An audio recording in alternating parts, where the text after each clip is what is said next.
குருடரை அவர்கள் அறியாத வழியிலே நடத்தி அவர்களுக்கு தெரியாத பாதையிலே அவர்களை கொண்டு வந்து அவர்களுக்கு முன்பாக இருளை வெளிச்சமும் கோணலை செவ்வையும் ஆக்குவேன். இந்த காரியங்களை நான் அவர்களுக்கு செய்து அவர்களை கைவிடாதிருப்பேன். அல்லேலூயா. என்ற முக்கியப்படுத்துகிற ஒரு காரியம் என்னவென்றால், அவர்களுக்கு முன்பாக இருளை வெளிச்சமாக்குவேன், அவர்களுடைய கோணலை செவ்வையாக்குவேன். நான் சொல்கிறேன், இந்த மாதம் கர்த்தர் நமக்கு முன்பாக இருளை வெளிச்சமாக்குவார், கோணலை செவ்வையாக்குவார். I will make the way bright. I will make the way straight.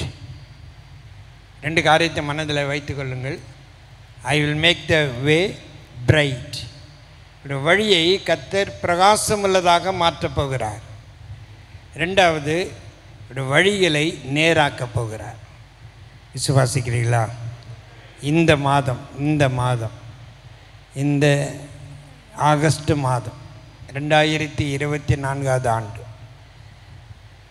முதல் நாளிலே உங்களை தைரியப்படுத்தும்படிக்காக, ஆறுதல் படுத்தும்படிக்காக சொல்லக்கூடிய ஒரு வார்த்தை, நான் உனக்கு முன்பாக இருளை வெளிச்சமாக்குவேன், கோணலை செவ்வையாக்குவேன். அல்லேலூயா.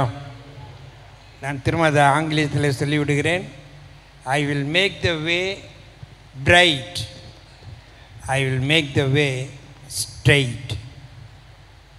இன்றைக்கு அதை அப்படியே விசுவாசிங்க. கர்த்தர் அந்த வார்த்தையின்படியே உங்களையும் குடும்பத்தையும் ஊழியத்தையும் ஆசீர்வதிப்பார். அல்லேலூயா.